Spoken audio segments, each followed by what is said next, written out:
I'm glad to be back here. A year ago, I came here in April a year ago. Definitely not the time of the year to come out into an open tent like this. It was cold. But Sean, who's in charge of our publications department, said that they were planning to put out Yogananda's book, Science of Religion, which is it's in the public domain, and so we were able to, and he thought we might be able to make it more attractive, and I didn't know quite why he would want to do it, except for that reason, but I didn't see any real point in it, but I said, well, if you're going to, let me at least think about it. The reason I wanted to think about it was this, that I remembered Laurie Pratt, who was Yogananda's editor. She was the one who worked with him on Autobiography of a Yogi. And she called me. She never saw people directly. She was quite a hermit, but we always talked by phone. And she told me one day in one of our conversations that she was thinking of dropping the publication of Science of Religion. And I said, well, how could you do that? It's such an important book. And she said, well, he never even wrote it. And I just didn't know how to put that one together. Had his name on it. I knew that it didn't sound like him. I'd always loved the material in it, but I hadn't loved the style. Well, anyway, when I was in India, I spent 4 years there, and in 1961, I had a long talk with Swami Satyananda, who was one of the early disciples of Yogananda back when he was a boy. And he told me a story I'd never heard, that when Yogananda came back from Japan, after his trip there, he came with the inspiration for how to promulgate his teachings to the whole world. And he wrote this outline in Bengali. He didn't know English really, but he wrote it in Bengali and asked a disciple of his who knew English to write it for him. And so Dhirananda wrote the book, but as a ghostwriter. It was Yogananda's book. I mean, you were the person inside your clothes. You're not the clothes you wear. And a book is really the person who has the ideas of it, not necessarily the clothes in which it's for which it's tailored.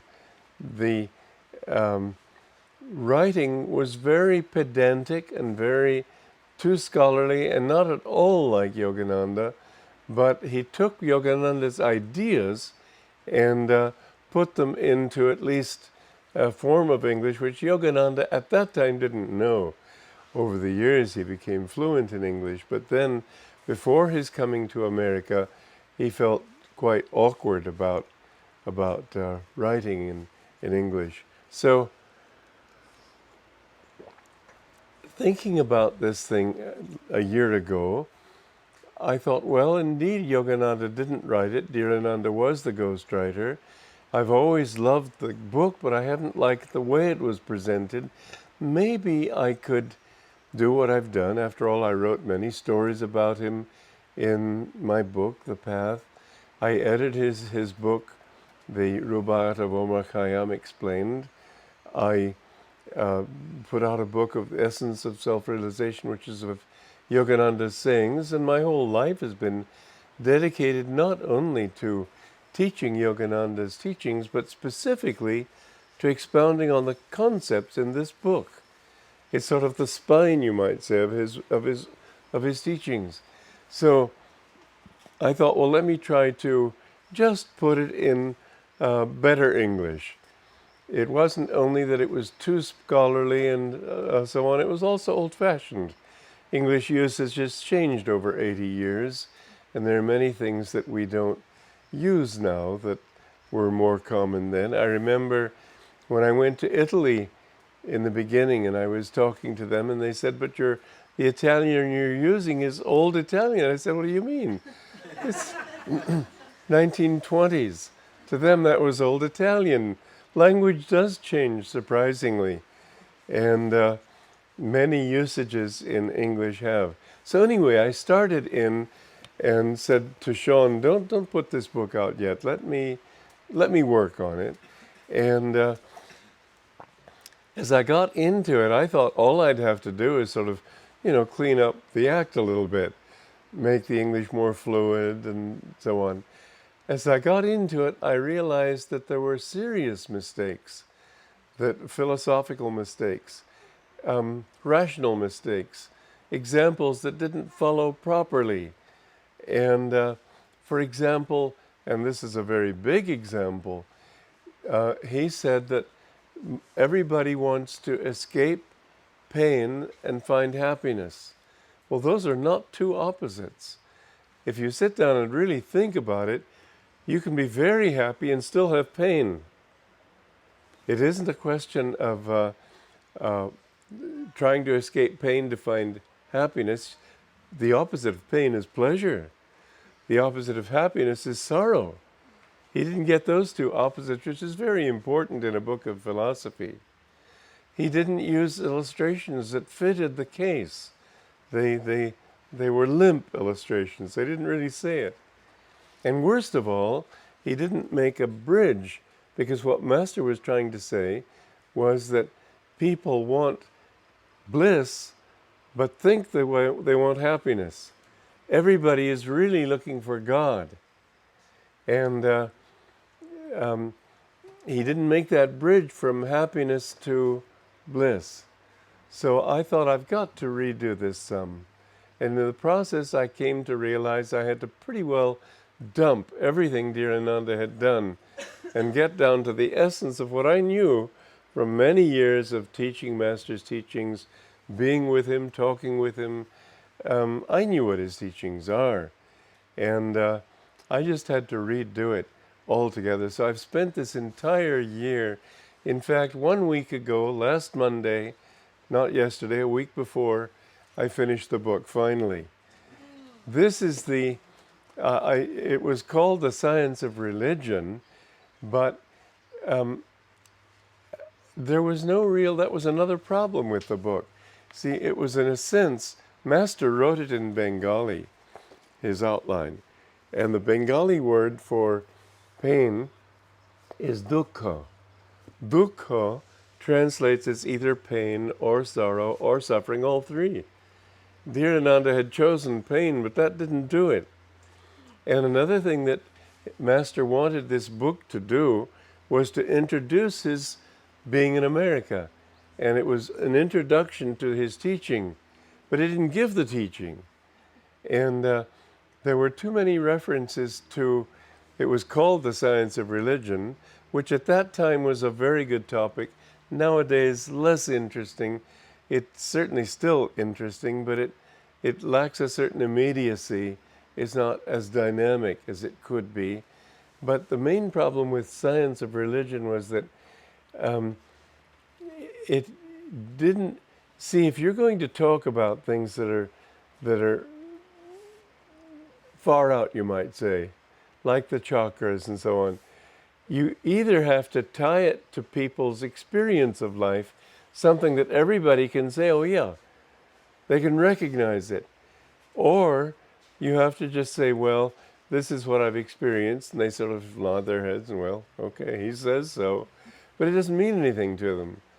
And that would be okay if you're introducing a series of classes, make people all eager to know what you want to talk about. But when there aren't the classes and there's just the book, that didn't do it. So I had originally planned to take out all that part of the book which was on the science of religion, and to recall it, God is for everyone, which is really what the book is essentially about. Then as I got into the book further, I saw that, oh no, I can talk about the science of religion. So I have one really red-hot chapter called The Science of Religion. And in that chapter, it's really quite exciting, actually, because there are many tie-ins to actual common experience. you know, when you feel love, nobody who's had his heart broken because of disappointment in love is going to say, I have a sore knee. Everybody in the world feels love here. They feel the pain of disappointment here. They feel emotion here. It's just a universal human experience. Well, that's one little example. Another one is that every culture in the world speaks of heaven as up above and hell as down below. And yet that's not objectively valid. What's up for us is down for people in Australia. It's a different way of looking at things. Scriptures in general don't speak geographically. They speak allegorically. And what heaven and hell really refer to is the body. That when your energy rises, you feel great. And when it descends, well, every language even has words like I feel depressed, I feel low, I feel down, I feel heavy. It's just a common human experience. When you feel good, you don't sort of sit like this. You sit up straight, you look up. Everything about you has an upward feel to it. This is a part of the science of yoga that everybody can relate to. Now, it's fascinating when you get the several things tied together. For example, there's a tie-in between the breath and your energy. When the energy rises, it can be tied in with the breath. When you feel good, you tend to emphasize inhalation more, don't you? When you feel bad, you and you only inhale deeply in order to sigh more deeply. It's just a fact of human nature. You don't have to teach babies to smile. You don't see a baby and say, all right, now. They just automatically do it. We're made the same way. It's not a question of what our religion is, what our culture is. In all cultures, people express joy in the same way, sorrow in the same way. A little child, because children's emotions are much less controlled. We learn to dissemble as we grow older, or to control ourselves better.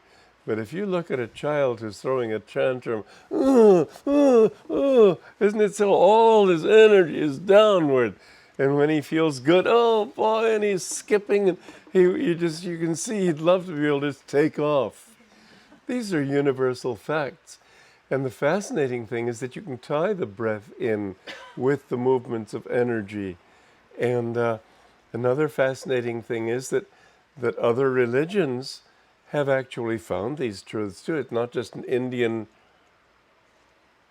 teaching. For example, the hesychasts in Greece, they're a movement of Christians, and they said that when you say the prayer of Jesus, Lord Jesus Christ, have mercy upon us. You've surely all heard that. It's more from the Greek Orthodox Church than the Western, but we all know the expression, obviously.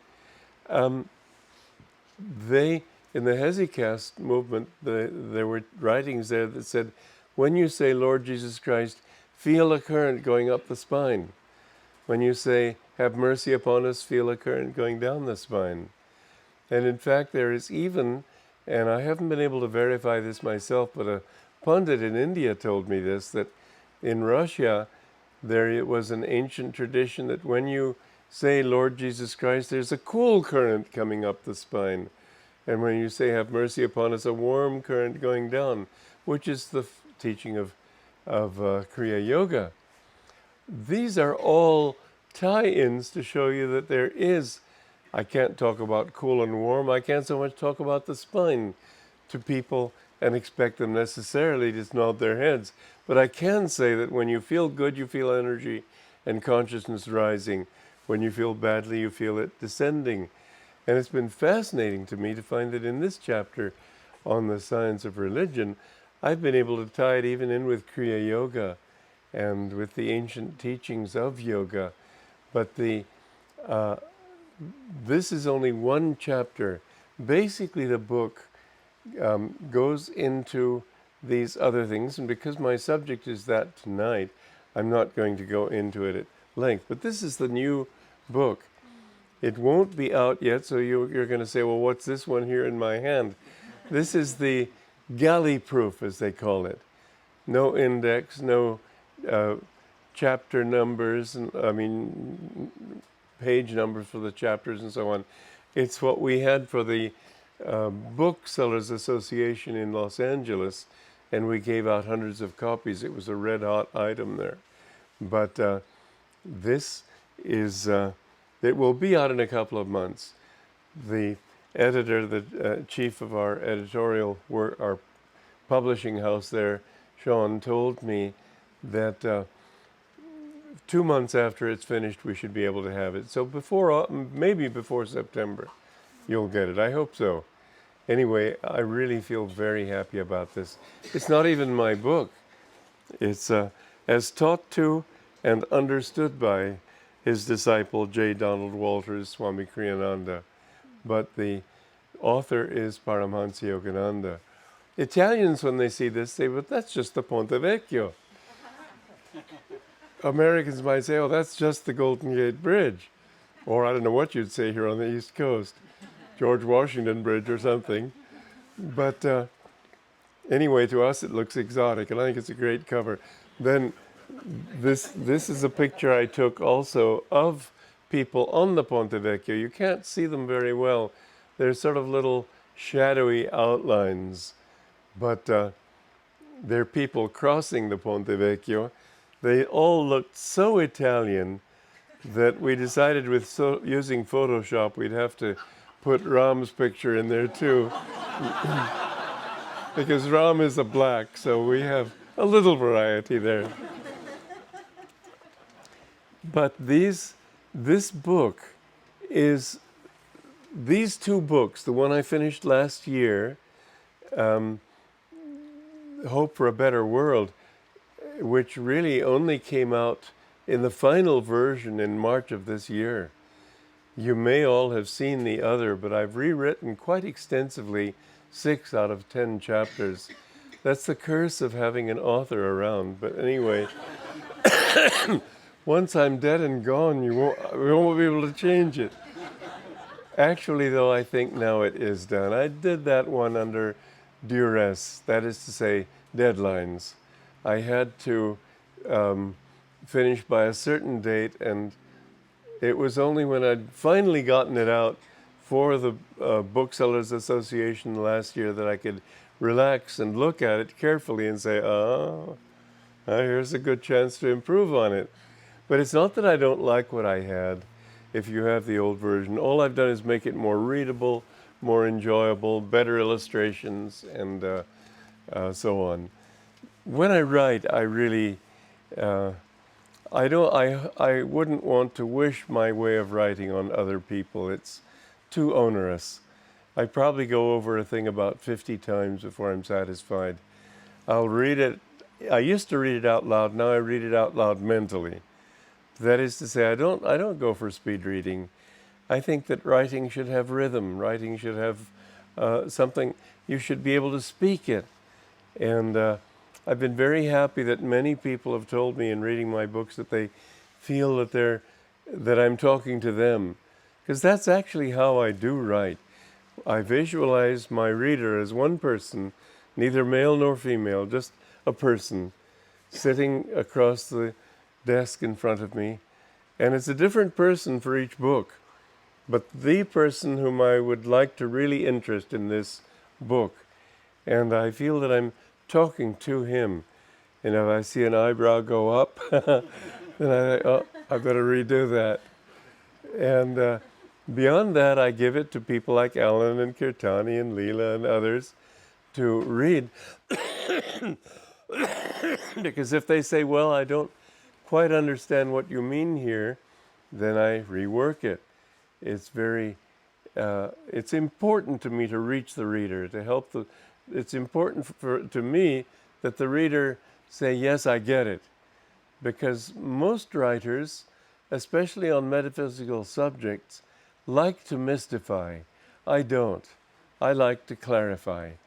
That's why we call our publications business, the branch of Ananda, crystal clarity, because we try to take the teachings and make them as clear as possible. This was Yogananda's way. Yogananda was the wonderful example of that is his poem Samadhi. That poem expresses what has never been expressed in mystical literature at all. They'll talk of all sorts of beautiful expressions, poetic, but you don't get a concrete, clear feeling. I think it was partly Yogananda's having to live in America where people want clarity. They want it down to earth. But I think he had it in him too, because I've seen an awful lot of muddy writing in this country. He made things so clear. Well, even Ramakrishna, and I do not mean to compare the greatness of one master with another, because they're all the same, but each came with a particular mission. Yogananda's mission was to make these teachings clear. Ramakrishna's mission was to make them clear in another way. But when he talked about higher states of consciousness, he'd reach, I think, the heart chakra, and then he couldn't speak at all. And Saint Teresa of Avila spoke of the fourth stage of prayer, where you can't think anymore. And Yogananda also, when he wrote his poem, he said, "Oh, how maddening! I can pray no more with words, but only with wistful yearning of my heart."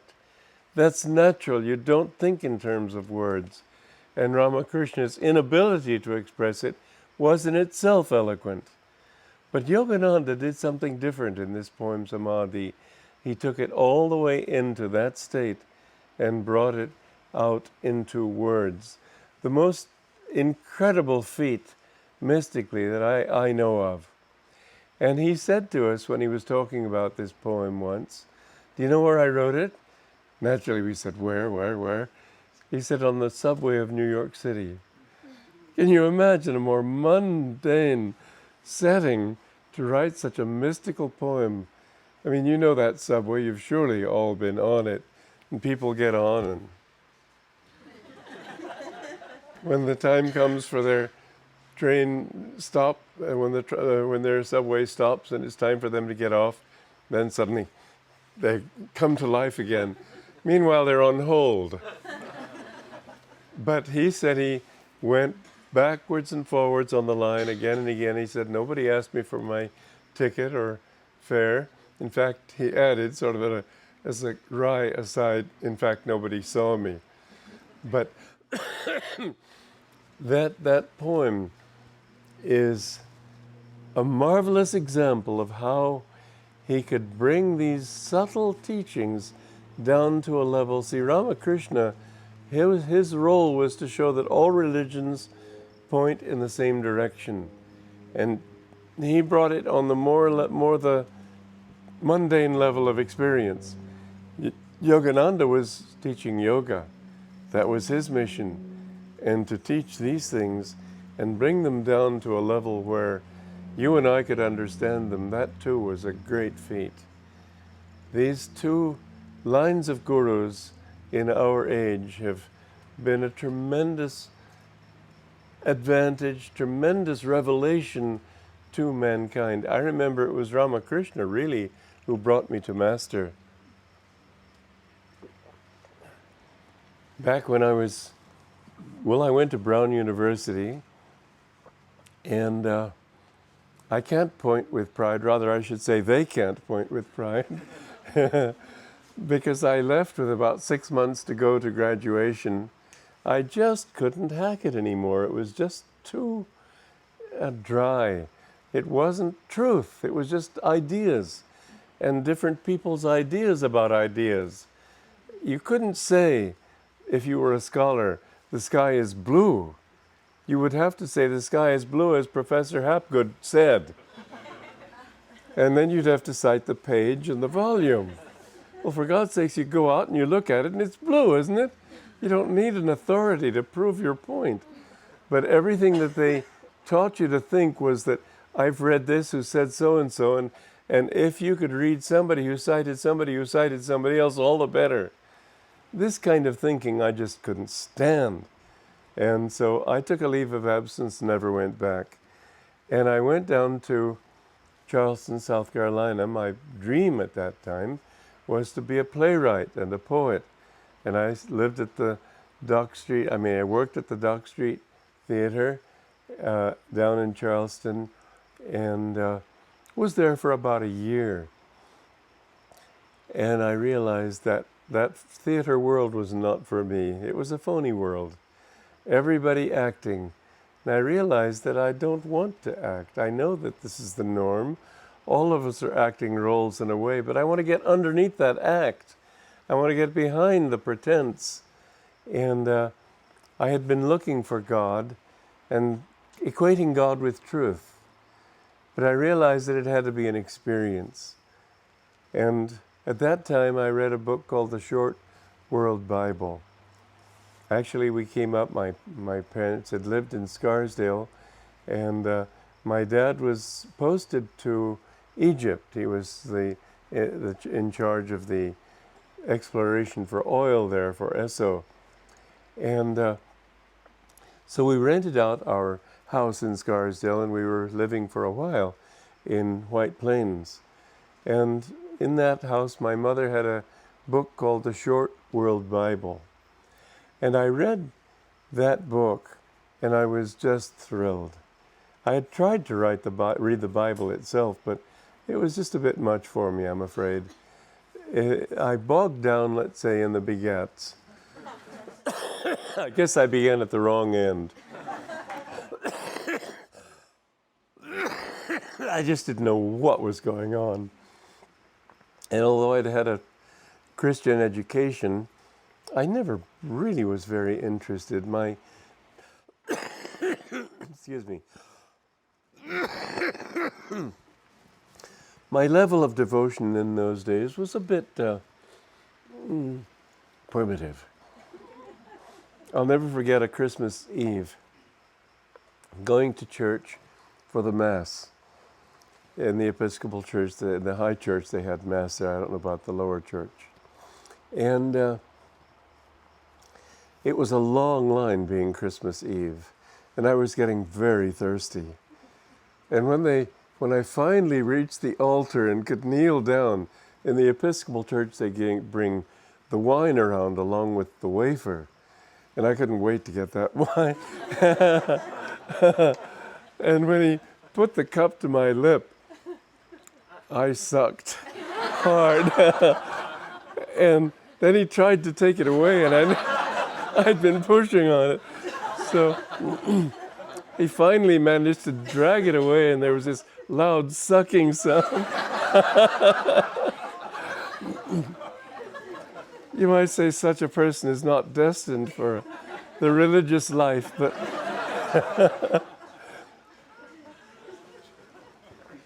anyway, there I found this book. And whereas the Bible, I've since discovered, is a great document, I did begin at an end when it's hard to understand the Old Testament. And the World Bible was incredible because it gave short excerpts of the different religions. When I read the excerpt from the Indian religion, I was really just thrilled because it was so pragmatic, so down to earth, and the thing that really attracted me was it was so cosmic. I loved astronomy. I had wanted to be an astronomer. And the thought that God isn't just a little person, but cosmic in consciousness. To me, this was, I could accept this kind of God. The other thing that was very important in those teachings was that you have to experience things. It isn't enough to believe. You have to know from your own experience. This I could buy also. And it was Ramakrishna's writings in that Short World Bible that really excited me. So when I came upon Autobiography of a Yogi, not very much later, I was just absolutely thrilled. I'd never accepted anybody as having enough authority of knowing to be able to teach me anything. You might say that was sheer arrogance, and probably it was. But indeed, I just didn't feel I know when I was a little boy of 5, my mother wanted to teach me. And she began with 1 + 1 = 2, which of course makes perfect sense. I said, and how do you know? You're not a teacher, you're just a mother. I wanted the experts. Well, I didn't find any experts, but when I read Autobiography of a Yogi, I knew this man knew what he was talking about. And I was absolutely thrilled. I didn't need any more. I took just about the next bus from New York to Los Angeles, where he lived. And my first words that I addressed to him were, I want to be your disciple. You know, lightning conversions of that sort usually don't last more than a few days. This has lasted forever. 55 years later, I still feel not just the same way, because I feel much more deeply how much I accept him as my authority. I knew he knew. I knew not only that he knew, but I knew that his knowing inspired me.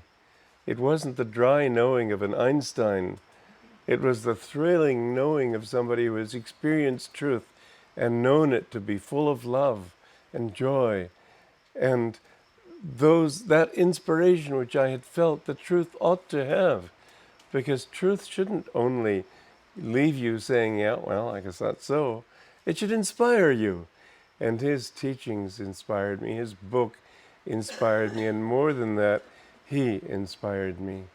I did have the opportunity to live with him closely for 3.5 years. And they say that no man is great in the eyes of his own valet. He was greater in the eyes of those who knew him. I just had never been able to imagine a greatness of that type, because it was a greatness that was also small. That is to say, he was humble. He was on our level. He was real. He had a fabulous sense of humor. He could really tune in to who we were and what our needs were. He never talked down to us. He always talked in such a way that we felt he was sharing with us, that we could share with him.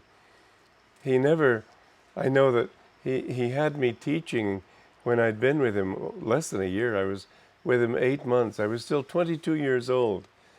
And he had me speak on his behalf at the Sunday service in San Diego.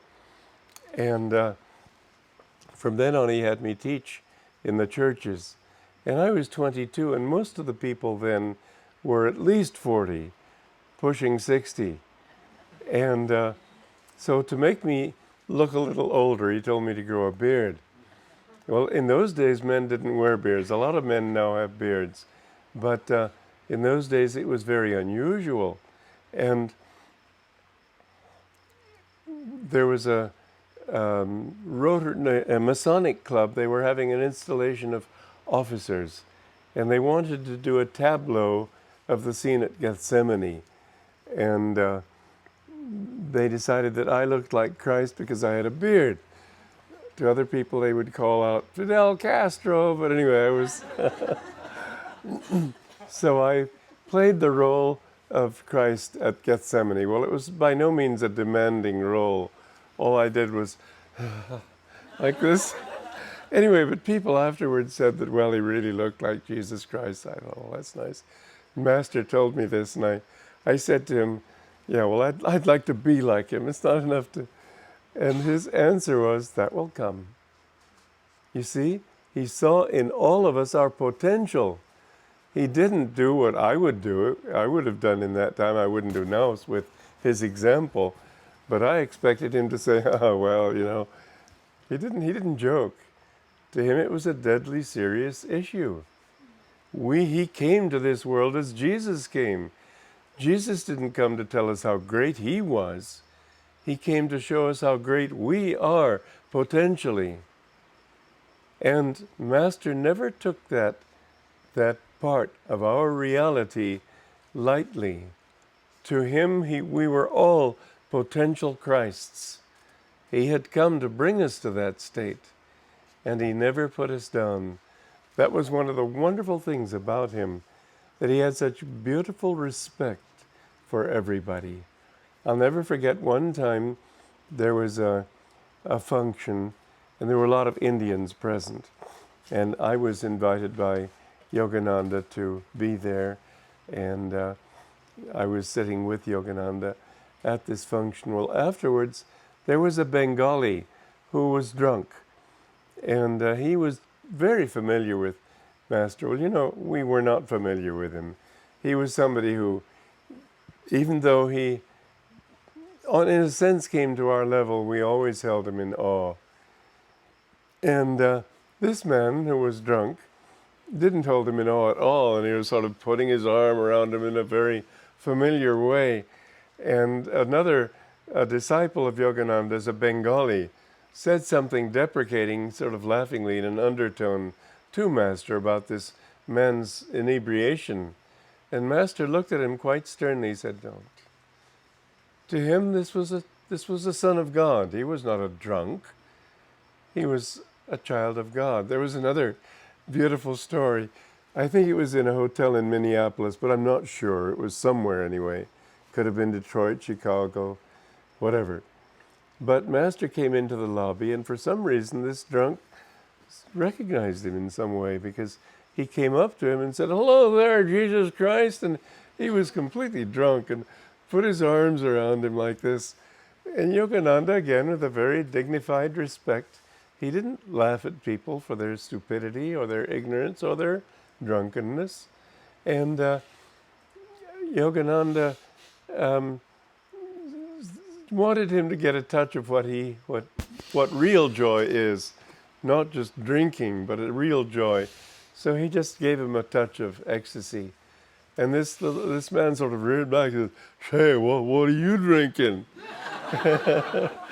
Yogananda said, "It has a lot of kick in it." And he left him sober. But this was the man I lived with. And I never saw him come down off that pedestal. I don't mean that he always met my expectations. That would be too much. I was too stupid to have right expectations. But when he didn't meet them, it was because he was so much more than what I thought would be the right way to do things. You know, you wouldn't believe it, but when I first came to him, much as I believed in him, much as I felt his greatness, I used to enjoy the lectures of one of our other ministers more than Yogananda's, because Yogananda was so relaxed and he'd tell stories and jokes and so on. And this other person was sort of, well, my idols were Emerson and Thoreau. And you know how they were pontificating in the way they wrote. And I expected that truth should be taught like that with suitable gravity. And Yogananda would have you rolling in the aisle sometimes. But gradually, and didn't take very long for me to come to really appreciate how wise his way of expression was. He didn't need to wear a tuxedo to express truth. He could wear a comfortable old jacket because he was that truth. He didn't have to put on a show. He didn't have to be pompous or grave or tell people, "I'm in earnest, I want you to know it." He just was himself. And some people didn't understand it. But those who had any sensitivity, they could feel such a power coming from him. I never will forget a time when he was talking about a job that needed doing. And it was a job just filling potholes in the driveway. In other words, a very mundane thing. It's not as if masters never talk about such things. If they've got an ashram, they've got to take care of it. He was very practical. But I wasn't involved in that particular work, so I could be a listener. And as I was listening, I could feel this wave of joy coming over me, so intense I just had to close my eyes and meditate. That was who he really was. In his presence, there was so much joy and love. I remember back in those days, I was very nearsighted. I had laser surgery 3 years ago, and now I can see every one of you. You can't get away with it. But at that time, I couldn't see people in the front row clearly. And he was in the room. This was at his retreat in 29 Palms.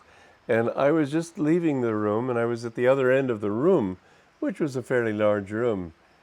And as I looked at him to say goodbye, I was suddenly overwhelmed with so much love.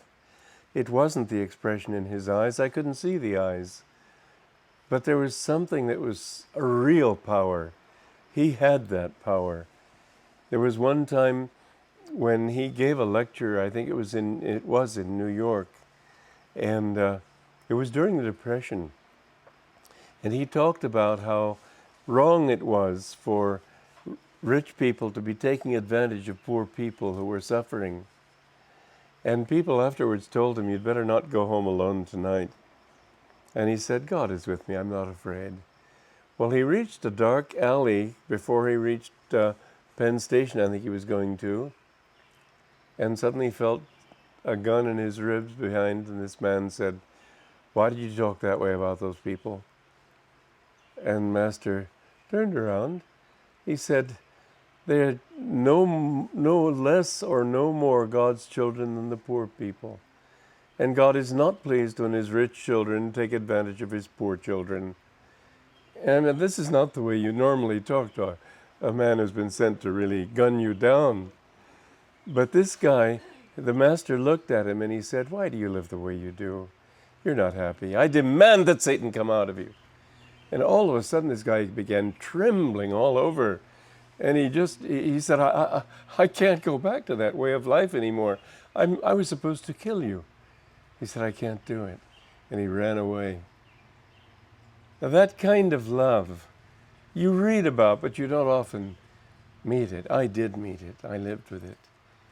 And I think that this is a power that is what is going to change the world.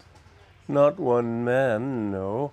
And yet the influence of one man, they say in India, that one moon gives more light than all the stars. One real master has more power than you can imagine. The fact that there are a few yogis in the Himalayas never speaking to anyone, just the fact that they are there emanating these vibrations, is a tremendous power in the world. And what made me, in New York, read that book and buy that book and be moved, even that was some of that power. You know, it was very interesting.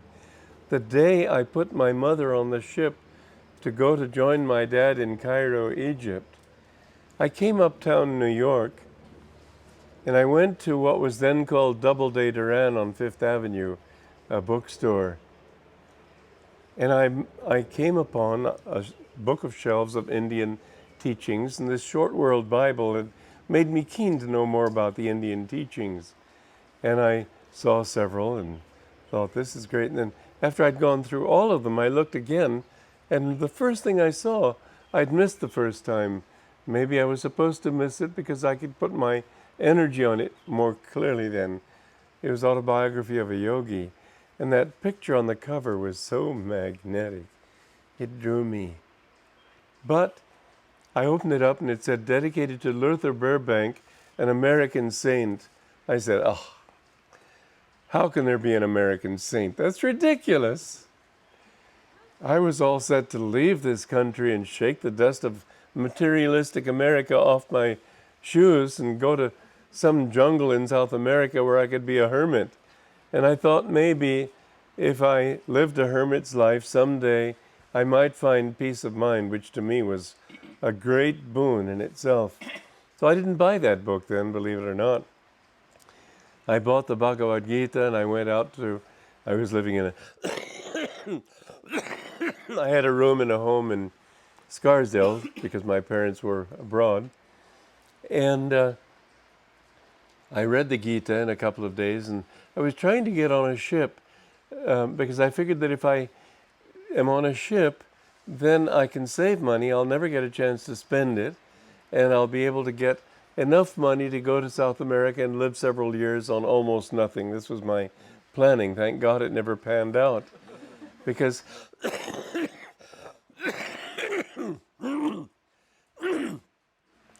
after 2 or 3 days, I was in New York again, and I was planning to go down to Bowling Green to see if there is a ship that had come in that I could be on as a sailor. I had my papers and everything, and I thought of this autobiography of a yogi as I was just about to get on the subway. And I was extremely drawn to that book. And I thought, no, I've bought too many books. I'm too intellectual. I've done too much thinking and trying to find my answers through thinking and reading. I've got to get away from all that. Besides, I've got to save money. And besides, Luther Burbank, an American saint, So I was just about to cross the street to get in onto the subway on 7th Avenue when it was as if a force literally turned me to walk toward 5th Avenue. I was excited. I really felt this was not my decision. Something had made me do it. So I was quite excited. And I went and I bought that book then. In the bookstore, I met a friend of mine from Scarsdale High who was eagerly talking about his future in television. And television was a new thing back in 1948. And he had glowing ideas about how rich and so on he'd become. The more he talked about it, the more I clutched this book to my breast. And I went back and I read that book. I couldn't put it down. Honestly, I wept and I wept for joy and I wept for greater joy. It was so touching. And to find that it's possible to seek God and not just get peace of mind, but to find joy and love and things everybody wants. And that's when I decided this is for me. Curious how Divine Mother works. That same day after finishing the book, I said, I'm going to stop having dates. I'm going to stop eating meat. I'm going to be a monk. And the first day I was invited out by friends to their home, and they gave me chicken a la king. Well, I'd given up meat, so I just said, all right, I don't want to offend them, but I pushed the chicken to one side and ate it that way. The second day, they gave me hamburger. I said, no, I'm sorry. And they also had provided a date for me. And I sat as far away from it as I could. And we went to the horse races. I'd never been to a horse race before. Had no temptation to bet, but that was when I'd finished the book. Then I just said, "I'm off. I'm out of here," as the expression goes. And as I said, I took the next bus nonstop, 4 days and 4 nights. I arrived pretty grungy, but what an exciting thing it was. As I said, my first words when I met him were, "I want to be your disciple." I have never changed my mind. I just want to be his disciple. Books that I've written in my name are still his books. It's only proper that I not pretend he wrote them, but this I don't feel I needed to pretend. It was totally his message. And it's the best book I've written. So I'm very pleased with it. Living with him was an experience in reality. You learn to see things as they are, not as you'd like them to be.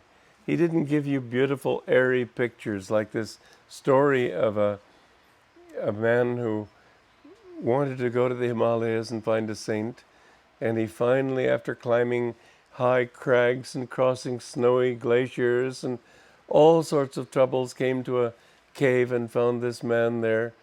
And he said, "I've come to find what is the meaning of life." And this man paused a while and he said, "Life, my son, is a rainbow."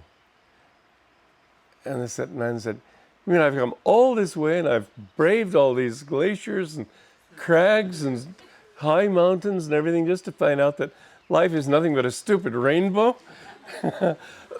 And the sage, so-called, said, you mean it isn't a rainbow?" Well, naturally, this was not written by a yogi.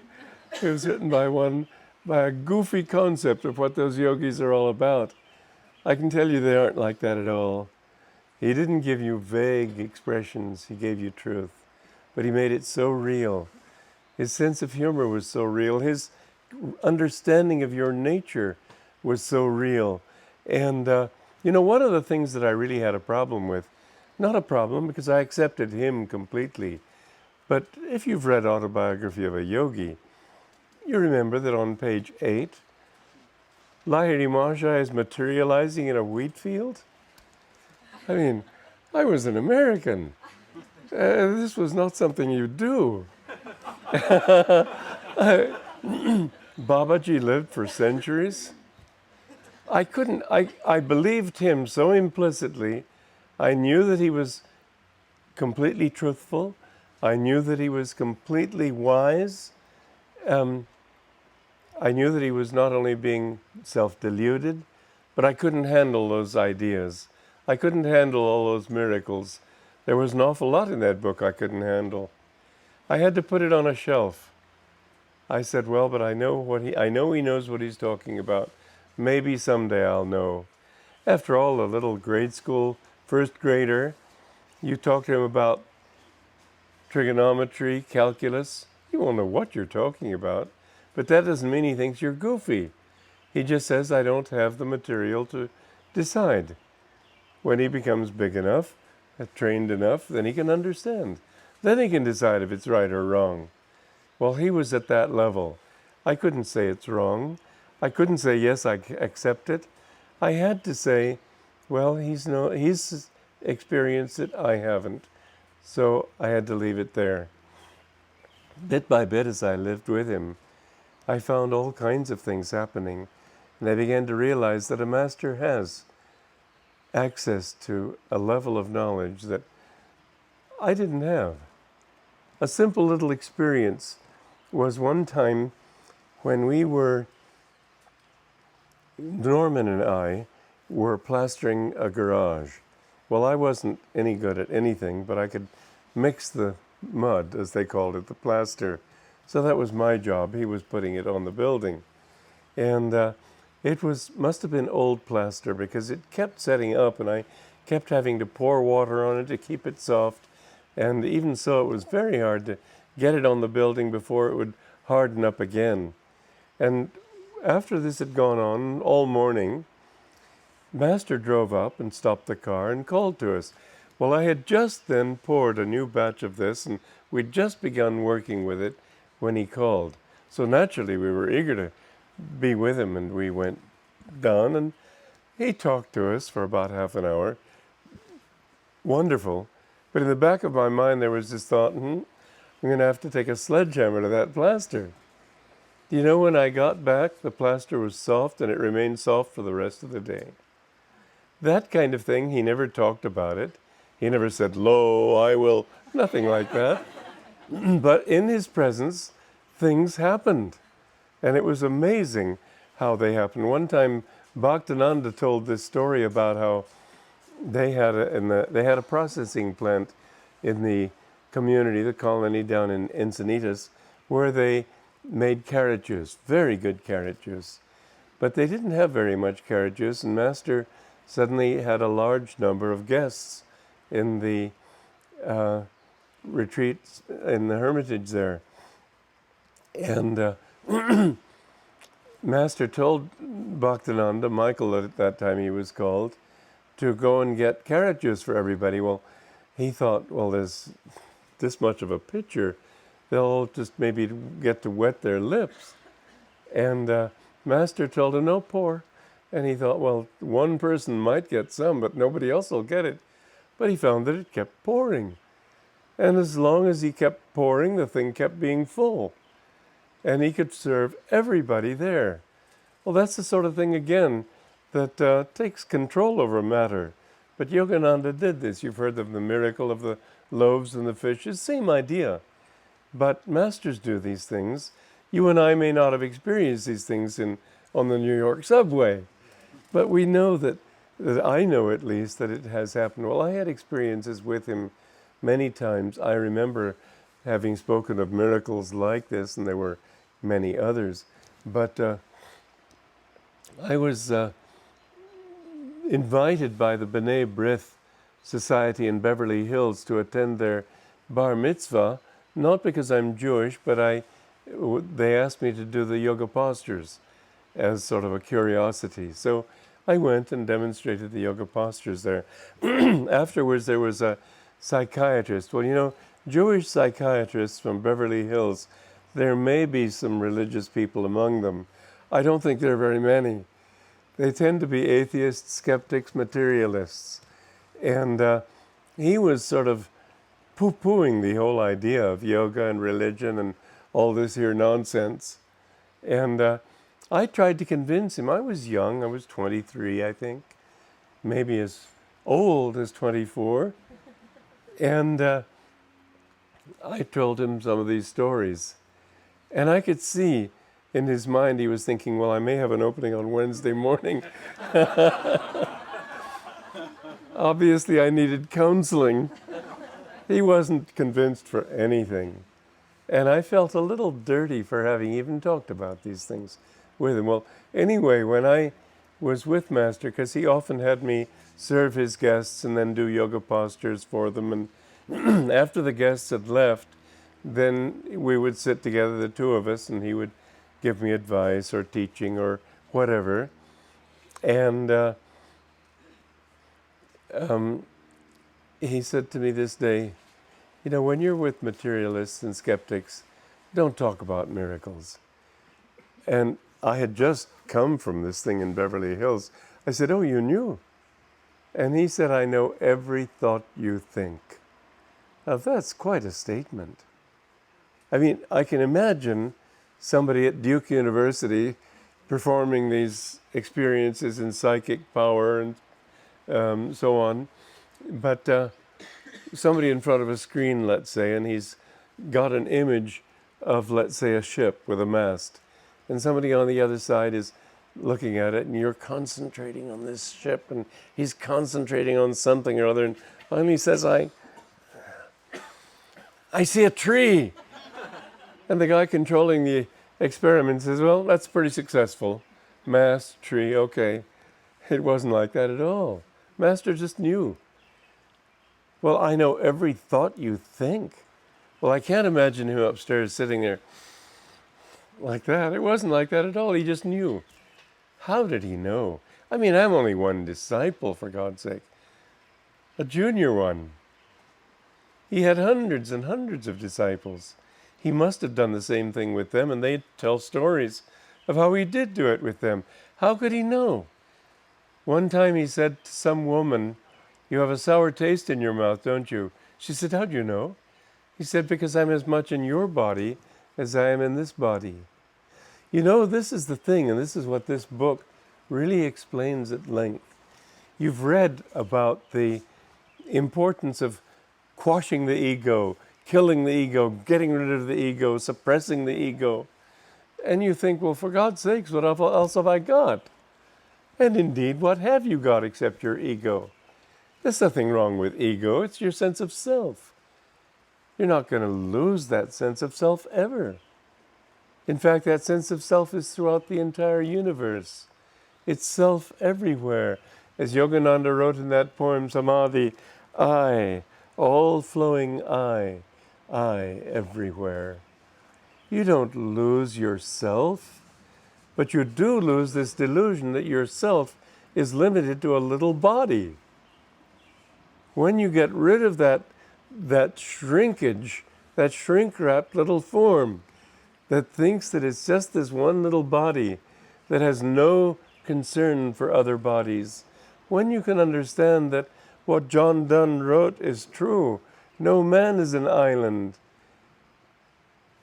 Send not to ask for whom the bell tolls, it tolls for thee. One man's sorrow is your sorrow, one man's joy is your joy. And when you can reach the point where you feel that to be true, when you can feel that your compassion for others is real empathy, because you're in other people too. This is something even the ego can project, because you do reach the point as you grow. I remember when I was a child, I grew up in Romania, and I got a case of colitis that was so severe that they were afraid I'd die.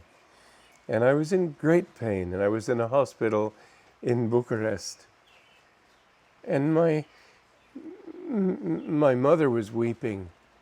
And I knew she was not weeping because she was hurting. She was weeping out of love for me. That love that a mother feels for her child, that's something everybody knows to some extent. The love you have for other people, the joy you feel in their joys. You can at least share to some extent the experience of a master who has gotten rid of this thought, I, in the sense of ego, who doesn't think first, what's in it for me, but what's in it for everybody. His self, the more you meditate, the more you live for God, the more you really do feel other people's pains and joys. And the more you lose that sense of I as a particular I, the more your sense of I expands, so that you don't lose the ego in the sense of I. All you lose is the ego in the sense of limitation. You're no longer the self-imprisoned, and you find that your sense of I is everywhere. I remember walking around the 29 Palms Desert Retreat with Master after he finished the Bhagavad Gita interpretations, and he had his hand on my wrist for support because he was really in a state of very expanded consciousness, and once or twice I had to hold him to keep him from falling over. And he said, you know, it's so difficult. I'm in all bodies. It's so difficult to remember I'm supposed to keep one of them moving. But this is the state that you reach, not that you become physically incompetent. He could be very competent when he had to be, but he was in a samadhi state then. The thing is that you don't lose yourself when you lose your ego. In fact, you don't lose your ego. Even when you discover, and this is the way Yogananda explained it, that when you discover that really God is your ego, when your consciousness expands to infinity, you never lose the memory of who you were. Lauren Deacon, and all the incarnations Lauren went through, and Alan Hubert, and all the incarnations, you still remember that particular thing, that you're never completely separate, because there's still that memory. But it's not bound by that memory. You're not bound by that limitation. And so a master is literally in all bodies. I must admit, there was a time when I was trying to figure all this out, and mind you, coming from a life that was very different from the teachings of yoga, onto the path of yoga, trying to get this all together, I thought, well, gosh, if they're all omnipresent, I mean, isn't it a little crowded in here? It isn't like that. Underneath your thoughts, there is this thought, like the burner on a stove. It's the same gas projecting all those little things.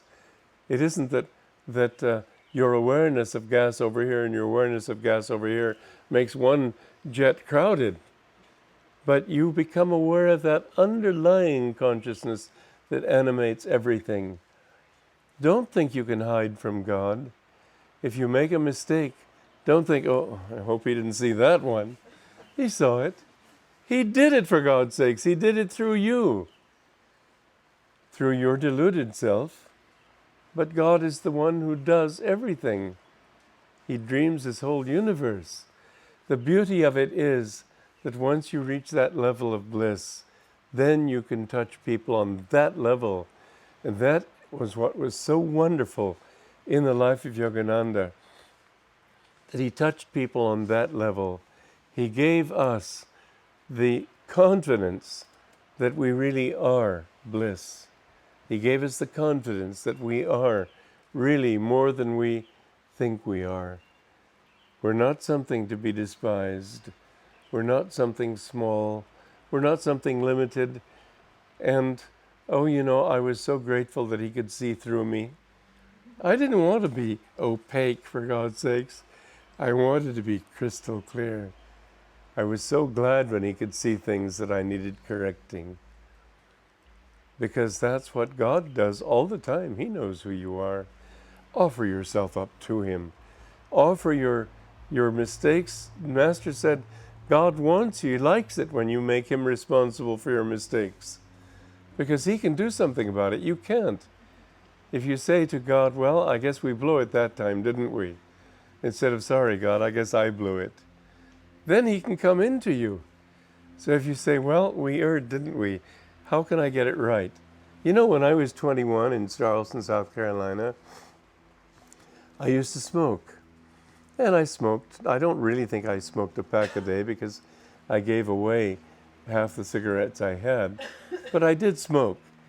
And I remember wanting to give up smoking. And I tried and tried and tried. First of all, because I wanted to be a hermit.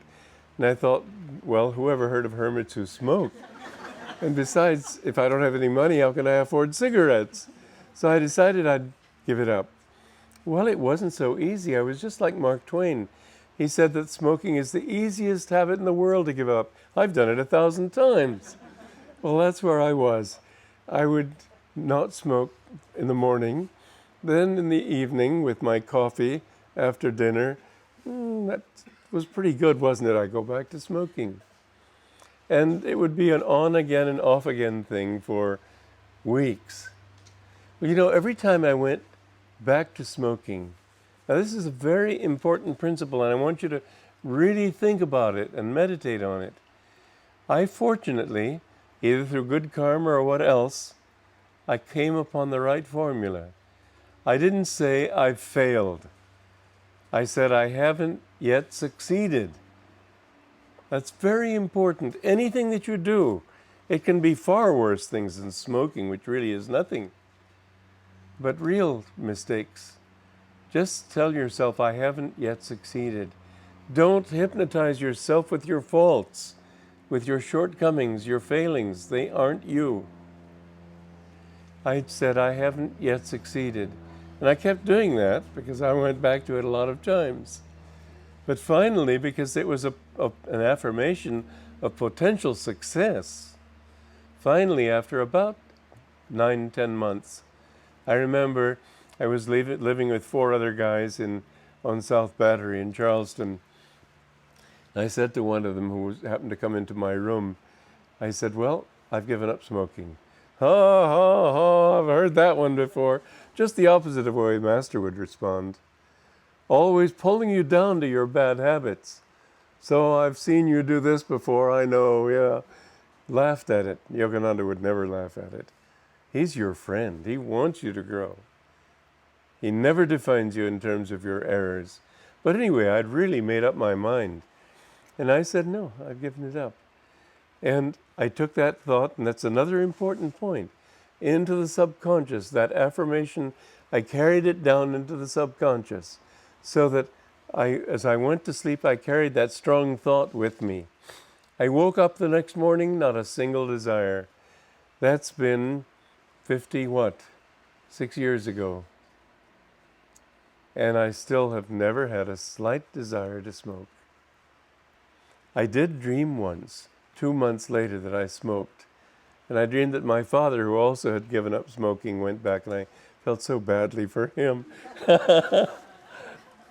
Anyway, that was part of youthful stupidity. You don't expect the old man to be fallible. You expect him to really know, oh, he's just a person like you and me. He just came through the revolving door a little earlier, that's all. Now,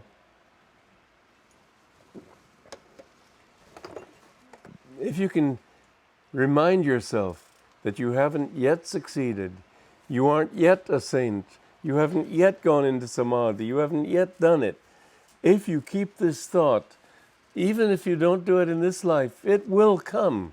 It must come. That's why the masters have come here. Listen, if you have that potential, I don't want to make you proud. The rocks have it, for God's sake. Everything is God. Everything has to go back to God. But humanity has reached that level in its evolution. Rocks aren't unconscious. They just aren't quite as conscious as you or I. But there's a certain amount of ability to respond. Scientists have demonstrated that. Was it Bonhoeffer in Germany who showed he corroborated what K.C. Bose in India did.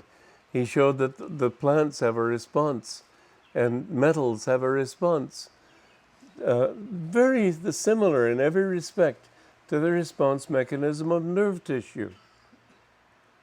Everything has that consciousness. Yogananda said this, the Indian scriptures say it too. You don't know what good fortune you have being a human being. For God's sake, don't blow it. You have the opportunity as a human being to achieve something that you have taken millions of years to reach this level. Go in the right direction. You can do it. God is awakening in you as he is still trying to awaken the rocks. But there's something in him pulling you back. And if you will get onto his wavelength, that wavelength is bliss. That wavelength is love. And if you can get away from just trying to figure everything out as if it were a crossword puzzle, and understand that real understanding begins with the heart. Real wisdom begins with feeling, not with book learning. When your feelings are clear, then you know what life's all about, not until. Your job in life, the job that the universe has placed squarely on your shoulders, is to become like Jesus Christ. He came here to show us what we can be, and what we have to be sooner or later. Yogananda loved the saying in America, eventually, why not now? He said, apply that to your own life. Why not now? Let's do it now. Well, I'm very happy to be here with you, and I'll see you a little bit. Tonight I have to give a lecture. I'll probably talk more about this book then. I'll leave it here for you to look at, but you can't take it because it's the only one here right now.